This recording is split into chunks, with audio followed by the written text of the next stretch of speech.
Hello and welcome to the excellence classes. मैं हिमांशु मिश्रा आप सभी लोगों का अपने यूट्यूब चैनल पर स्वागत करता हूं। दोस्तों, आप लोगों को अभी CCRS की तैयारी जो हो रही है उसमें जीके जीएस का जो भी पोर्शन है उसके रिलेटेड मैं वीडियो हर दिन आप लोगों को पहुंचा रहा हूं। साथ ही साथ मैं आप लोगों से ये भी कहना चाहता हूं कि रात को जो हमारी डेली क्विज़ की वीडियो आती है रिवाइज योर सेल्फ के नाम से, उसे भी आप लोग ज़रूर देखें।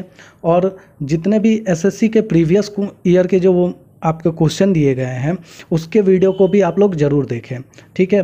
और अन्य सब्जेक्ट जैसे कि मैथ्स है, रीजनिंग है, इंग्लिश है, इन सब का वीडियो भी आप लोगों को लगभग उपलब्ध कराया ही जा रहा है। तो आप लोग पिछली वीडियो को भी देखिए और नई वीडियो जो अपलोड हो रही है उसे भी ज़रूर देखें, ठीक है। और आप लोगों से एक माफ़ी चाहता हूँ कि कल मेरे से एक मिस्टेक हो गई। कल मैंने जो बताया कि जो चीफ इलेक्शन कमिश्नर का नाम मैंने बताया था वो मिस्टेक हो गया था, जो कि सुनील अरोड़ा जी हैं। और मोंटी जी, आपका बहुत बहुत धन्यवाद, आपने कमेंट के माध्यम से हमें हमारी गलतियों का अनुभव कराया, ठीक है। तो चलिए चलते हैं अपने आज के वीडियो के पहले प्रश्न की तरफ। हमारा पहला प्रश्न है, मौलिक कर्तव्य को किस संविधान संशोधन में जोड़ा गया? जिसके ऑप्शन दिए गए हैं 46वां संशोधन, 71वां संशोधन, 73वां संशोधन, 42वां संशोधन। तो इसका आंसर क्या हो जाएगा? वो हो जाएगा 42वां संशोधन। और यह कब हुआ था? तो 1976 में हुआ था, 1976 में। और इसकी सिफारिश किसने की थी? तो वो की थी सरदार स्वर्ण सिंह समिति ने। और इसे संविधान के कौन से भाग में जोड़ा गया है? तो वो जोड़ा गया है 4 के क में। और वहीं अगर पूछा जाए कि कौन से अनुच्छेद में जोड़ा गया है तो वो है आर्टिकल 51 के ए में, ठीक है। अब शुरुआत में ये जो मौलिक कर्तव्य है वो केवल और केवल 10 थी। और 2002 में क्या किया गया? 86th अमेंडमेंट के द्वारा इसमें 11वें मौलिक कर्तव्य को जोड़ा गया। तो वर्तमान में मौलिक कर्तव्यों की संख्या कितनी है? वो है 11, ठीक है दोस्तों। अब अगले प्रश्न को देख लीजिए। अगला प्रश्न है, रोम के सभी रूपों को और क्या कहते हैं? मतलब रोम को और किस नाम से जाना जाता है? जिसके ऑप्शन दिए गए हैं freeware, middleware, firmware, stock market, यानी शेयर बाजार। तो इसका आंसर क्या हो जाएगा? इसका आंसर हो जाएगा फर्मवेयर। और फर्मवेयर से इसका अब जान लेते हैं थोड़ा सा रोम के बारे में। तो रोम का फुल फॉर्म होता है रीड ओनली मेमोरी। और यह क्या करता है? कंप्यूटर के ऑन होने में, पावर ऑन होने पर जिस प्रोसेस का आवश्यकता होता है उसका बेसिक इन्फॉर्मेशन इसके पास रहता है। और फर्मवेयर क्या होता है? वो कंप्यूटर के आरंभ होने के बेसिक कोड का रिप्रेजेंटेशन करता है, ठीक है। और इसी कारण से रोम को फर्मवेयर भी कहा जाता है। और फर्मवेयर को BIOS यानी कि बेसिक इनपुट आउटपुट सिस्टम के रूप में भी जाना जाता है, ठीक है दोस्तों। अगर आप हमारे चैनल पर नए आए हैं तो हमारे चैनल को सब्सक्राइब जरूर कीजिए। इसके बाद हमारा अगला प्रश्न क्या आ गया है, कौन से गोलमेज सम्मेलन में महात्मा गांधी ने भाग लिया था? जिसके ऑप्शन है प्रथम गोलमेज सम्मेलन, द्वितीय गोलमेज सम्मेलन, तृतीय गोलमेज सम्मेलन, उपयुक्त सभी में। तो इसका आंसर क्या हो जाएगा? इसका आंसर हो जाएगा द्वितीय गोलमेज सम्मेलन में। और ये जो राउंड टेबल कॉन्फ्रेंस हुआ था वो कब से हुआ था? तो 1930, 31 और 32 में हुआ था, यानी 1930, 31 और 32। 30 में पहला, 31 में सेकेंड और 32 में थर्ड हुआ था। और 31 का जो यानी कि सेकेंड वाला जो समिट हुआ था, कॉन्फ्रेंस हुआ था, वो लंदन में आयोजित किया गया था। और इस सम्मेलन में वाइसराय लॉर्ड इरविन, वाइसराय जो थे वो कौन थे? लॉर्ड इरविन थे। और गांधी जी के बीच में एक एग्रीमेंट हुआ था जिसे क्या कहा जाता था? गांधी इरविन समझौता कहा जाता था। और पहला वाला जो गोलमेज था इसको कांग्रेस ने क्या किया था? बहिष्कार किया था, यानी डिनाई कर दिया था इसमें पार्टिसिपेशन से, ठीक है। चलिए अगले प्रश्न को देख लीजिए। अगला प्रश्न है, भारतीय सर्वेक्षण विभाग का मुख्यालय कहाँ पर स्थित है? ठीक है, जिसके ऑप्शन दिए गए हैं जयपुर, देहरादून, हैदराबाद और नई दिल्ली। तो इसका आंसर क्या हो जाएगा? इसका आंसर हो जाएगा देहरादून में, ठीक है। और देहरादून कहाँ पर स्थित है? तो भारत के उत्तराखंड राज्य में स्थित है। और यह जो सर्वेक्षण विभाग है यह मानचित्र और निरीक्षण के क्षेत्र में भारत का केंद्रीय इंजीनियरिंग एजेंसी है, जिसकी स्थापना कब हुई थी? तो 1767 में की गई थी, ठीक है। इसके बाद हमारा अगला प्रश्न क्या है, प्लैंक के अचर में किसका आयाम होता है? जिसके ऑप्शन है ऊर्जा, रेखिक गति, कोणीय गति, बल। तो इसका आंसर क्या हो जाएगा? ये प्लैंक कौन है? तो वही मैक्स प्लैंक है जिन्होंने क्वांटम थ्योरी दिया था। ठीक है, तो इसका आंसर क्या हो जाएगा? ऊर्जा। अब देखिए, प्लैंक के स्थिरांक यानी कि h को समानुपातिक स्थिरांक के रूप में परिभाषित किया जाता है, जो कि विद्युत तरंग की आवृत्ति यानी v वाले फोटोन की ऊर्जा यानी कि E से संबंधित है। और ये जो थ्योरी था वो क्या था? E प्रोपोर्शनल टू v, या फिर इसको लिख सकते हैं E इजकल टू एच भी। ठीक है, इसके बाद हमारा अगला प्रश्न क्या है? मांग वक्र कब अंतरित नहीं होता है? जिसके ऑप्शन दिए गए हैं जब केवल आय बदलती है, जब केवल एवजी उत्पादों की कीमतें बदलती है, तीसरा है जब विज्ञापन व्यय में कोई बदलाव होता है, चौथा क्या है? जब केवल वस्तुओं की कीमतें बदलती है। तो इसका आंसर क्या हो जाएगा? जब केवल वस्तुओं की कीमतें बदलती है। यानी आप देखते होंगे कि जब वस्तु का कीमत में वृद्धि आ जाता है तो क्या होता है? मांग कम हो जाता है, एक साइड थोड़ा सा अपोजिट हो जाता है। और दूसरा क्या होता है? जब वस्तु की कीमत में कमी आती है तो क्या होता है? डिमांड बढ़ने लगता है। ठीक है, इसके बाद हमारा अगला प्रश्न क्या है? इलाहाबाद स्तंभ शिलालेख किसने बनवाया था? जिसके ऑप्शन है हरिसेन, महासेन, वीरसेन, विष्णुसेन। तो इसका आंसर क्या होगा? वो होगा हरिसेन। ठीक है, और हरिसेन कौन थे? तो हरिसेन समुद्रगुप्त के दरबारी कवि थे। और समुद्रगुप्त किस वंश से रिलेटेड थे, यानी किस वंश से संबंध रखते हैं? तो वो रखते हैं गुप्त वंश से। और समुद्रगुप्त को भारत का नेपोलियन भी कहा जाता है। और यह उपाधि उन्हें किसने दिया था? तो एक इतिहासकार थे एवी अलेक्जेंडर, उन्होंने ही यह उपाधि उन्हें प्रदान की है। ठीक है, तो चलिए इसके बाद हमारा अगला प्रश्न क्या है? यदि राष्ट्रपति त्यागपत्र देना चाहे तो वो अपना त्यागपत्र किसे संबोधित करेंगे? प्रधानमंत्री को, उपराष्ट्रपति को, लोकसभा अध्यक्ष को, मुख्य न्यायाधीश को। इसका आंसर क्या हो जाएगा? इसका आंसर हो जाएगा उपराष्ट्रपति को। ठीक है, उपराष्ट्रपति को वो लेटर लिखेंगे कि भाई हम अपने पद पे नहीं रहना चाहते हैं। वैसे तो राष्ट्रपति के बारे में अगर देखें तो राष्ट्रपति का वर्णन कौन से आर्टिकल में किया गया है? तो वो किया गया है 52 में। और राष्ट्रपति का जो टेनियर होता है यानी कार्यकाल होता है वो कितने टाइम का होता है? वो होता है 5 वर्ष का। लेकिन समय समाप्त होने से पहले अगर राष्ट्रपति चाहे तो अपना रेजिग्नेशन भी दे सकते हैं। और यह रेजिग्नेशन किन्हें देना होता है? वो उपराष्ट्रपति को देना पड़ता है। इसके बाद अगर किसी और कारण से उन्हें पद से हटाया जाना हो तो वो कौन सा प्रोसेस हो सकता है? तो वो हो सकता है महाभियोग का प्रोसेस। और इस महाभियोग के प्रोसेस का वर्णन कौन से आर्टिकल में किया गया है? तो वो किया गया है 61 आर्टिकल में। और भारत के जो प्रथम राष्ट्रपति थे वो कौन थे? तो वो थे डॉक्टर राजेंद्र प्रसाद। और वर्तमान में जो राष्ट्रपति हैं वो कौन है? तो वो है रामनाथ कोविंद।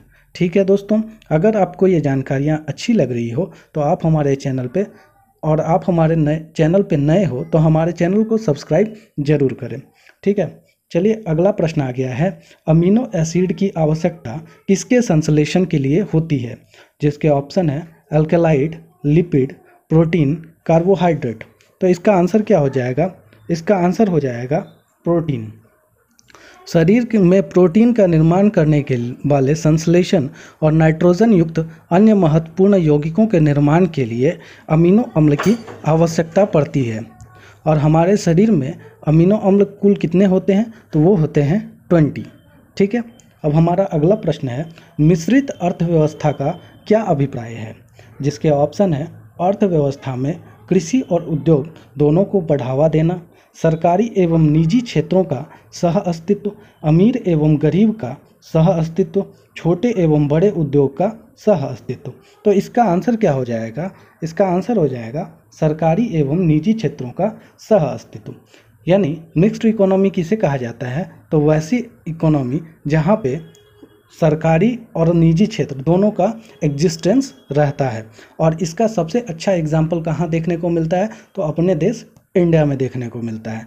ठीक है, अब अगला प्रश्न देखिए, भारत में प्रथम जैव मंडल रिजर्व की स्थापना कहाँ हुई थी? जिसके ऑप्शन दिए गए हैं कान्हा, नीलगिरी, नंदा देवी, हजारीबाग। तो इसका आंसर क्या हो जाएगा?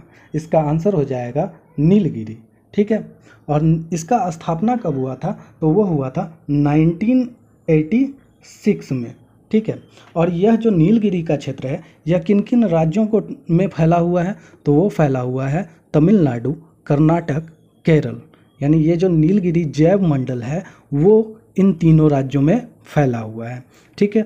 इसके बाद हमारा अगला प्रश्न है, विषम मिश्रण से लोहे की परत को किस तकनीक से पृथक किया जा सकता है, जिसके ऑप्शन है ऊर्ध्वपातन, चुंबकीकरण, अवसादन, वाष्पीकरण।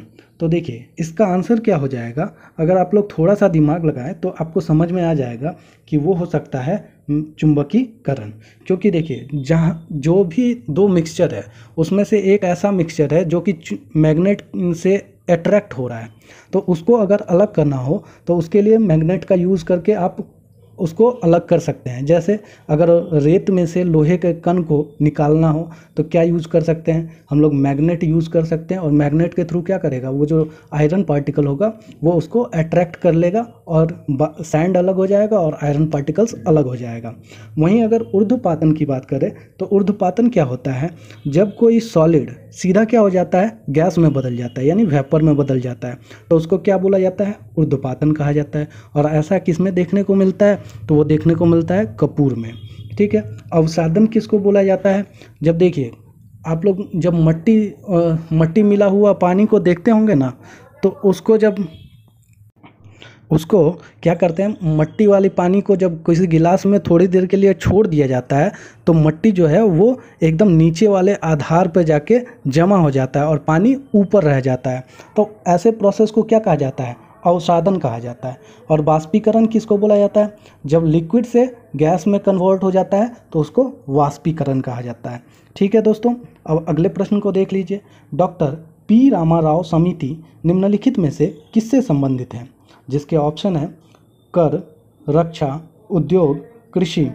तो इसका आंसर क्या हो जाएगा, इसका आंसर हो जाएगा रक्षा। और ये किस डिपार्टमेंट से रिलेटेड था, तो वो था DRDO। तो DRDO के कार्यों की समीक्षा के लिए यह कमेटी बनाई गई थी, डॉक्टर पी रामाराव समिति, ठीक है। और DRDO का फुल फॉर्म क्या होता है, तो DRDO का फुल फॉर्म होता है defence research and development organisation. इसकी स्थापना कब हुई थी, तो वो हुई थी 1958 में। और इसके अध्यक्ष कौन है अभी वर्तमान में, तो वो है G सतीश रेड्डी, ठीक है। अब हमारा अगला प्रश्न क्या आ गया है, इस्पात के गोले में वृद्धि की मात्रा उसका क्या होती है, यानी उसमें जो क्वांटिटी होता है उस मटेरियल का वो क्या होता है, तो वो जिसके ऑप्शन दिए गए हैं वजन, द्रव्यमान, घनत्व, आयतन। तो वो क्या हो जाएगा, वो उसका द्रव्यमान इंडिकेट करता है, यानी मास इंडिकेट करता है। और मास की जो SI यूनिट है वो क्या है, kg है, ठीक है। और घनत्व की अगर बात करें तो पहले वज़न की अगर बात करते हैं तो वज़न क्या होता है, किसी भी वस्तु को जो जिस बल से पृथ्वी क्या करती है, अपनी ओर अट्रैक्ट करती है, वो क्या कहलाता है, उसका वजन कहलाता है, उसका वेट कहलाता है। वहीं अगर डेंसिटी की बात करें तो क्या होता है, किसी पदार्थ के इकाई आयतन में 1 यूनिट वॉल्यूम में जितना भी उसका मास प्रेजेंट होता है उसको क्या बोला जाता है, उस पदार्थ का घनत्व कहा जाता है। वहीं अगर आयतन की बात करें तो आयतन क्या हो जाता है, कोई भी पदार्थ जितना स्थान घेरती है उसे उसका आयतन कहा जाता है, ठीक है। चलिए अगले प्रश्न को देखिए, मीना माता रोग किसके द्वारा पानी के प्रदूषण से फैलता है, जिसके ऑप्शन है लेड, टीन, मिथाइल आइसोसाइनाइड, पारद या पारा। तो इसका आंसर क्या हो जाएगा, ये जो मीना माता रोग है वो पारा से फैलता है। और पारे का सूत्र क्या होता है, तो वो होता है Hg। और पारे का अयस्क क्या है, वो है सिनेबार, ठीक है। इसके बाद हमारा अगला प्रश्न है, असम राज्य के किस उत्पाद को GI टैग मिला है। ये सारा अभी करंट का क्वेश्चन है और ये 2020 की बात है, यानी 2020 की बात है। तो असम के किस उत्पाद को मिला है, जिसके ऑप्शन दिए गए हैं तेजपुर लीची, खाजे, तेलिया रुमाल, चोखाओ। तो इसका आंसर क्या हो जाएगा, वो हो जाएगा तेजपुर लीची। और तेजपुर लीची के अलावा एक और प्रोडक्ट है असम का जिसका नाम है काजी नेमू, ठीक है। काजी नेमू उसको भी जीआई टैग मिला है। वहीं अगर खाजे की बात करें तो ये एक मीठा पकवान है जो कि गोवा स्टेट का है, इसको भी जीआई टैग मिला है। तेलिया रुमाल जो है इसे भी जीआई टैग मिला है, लेकिन यह किस स्टेट का है तो तेलंगाना का है। और चौखाओ जो है इसको ब्लैक राइस बोला जाता है और यह किस स्टेट का है तो यह है मणिपुर का, इसे भी जीआई टैग मिला है। ठीक है, इसके बाद हमारा अगला प्रश्न है किड्स राइट इंडेक्स 2020 में भारत का स्थान कौन सा था, जिसके ऑप्शन है 105, 112, 113, 116। तो इसका आंसर क्या हो जाएगा, इसका आंसर हो जाएगा 113। और यह जो किड्स राइट इंडेक्स है इसको कौन सा इंस्टीट्यूशन यानी कौन सी संस्था जारी करती है तो वो है किड्स राइट फाउंडेशन। और इसमें पहला स्थान किसे मिला है तो वो मिला है आइसलैंड को। ठीक है, इसके बाद हमारा अगला प्रश्न क्या आ गया है, मैन बुकर अंतर्राष्ट्रीय पुरस्कार 2020 किसे दिया गया है, जिसके ऑप्शन है जोखा अलहर्ती, डगलस स्टुअर्ट, मारिके लुकास रिजनवेल्ट और शशि थरूर। तो इसका आंसर क्या हो जाएगा, इसका आंसर हो जाएगा मारिके लुकास रिजनवेल्ट। ठीक है, और ये किस देश के हैं तो ये हैं 2020 माफ़ कीजिएगा ये है नीदरलैंड के। और इन्हें किस पुस्तक के लिए मिला है तो वो मिला है द डिस्कम्फर्ट ऑफ इवनिंग। ठीक है, इसके बाद हमारा अगला प्रश्न क्या है, वो है इनमें से कौन सी पुस्तक नीना राय के द्वारा लिखी गई है, जिसके ऑप्शन है behind the mask, a burning, amazing Ayodhya, a promise land. तो इसका आंसर क्या हो जाएगा, इसका आंसर होगा अमेजिंग अयोध्या। ठीक है, वहीं अगर बिहाइंड द मास्क की बात करें तो ये किसके द्वारा लिखा गया है, ये लिखा गया है मोहम्मद अब्दुल मन्नान के द्वारा। अब बर्निंग की बात करें तो ये किसके द्वारा लिखा गया है, ये लिखा गया है मेघा मजुमदार के द्वारा। और अब प्रॉमिस लैंड की बात करें तो ये किन के द्वारा लिखा गया है, ये लिखा गया है बराक ओबामा के द्वारा। ठीक है दोस्तों, इसके बाद हमारा अगला प्रश्न है नवाचार महोत्सव 2020 का आयोजन कहाँ किया गया, जिसके ऑप्शन है अरुणाचल प्रदेश, मेघालय, कर्नाटक, महाराष्ट्र। तो इसके आंसर क्या हो जाएंगे, इसका आंसर हो जाएगा अरुणाचल प्रदेश। ठीक है दोस्तों, आज के लिए बस इतना ही, कल फिर मिलेंगे नई वीडियो के साथ, तब तक के लिए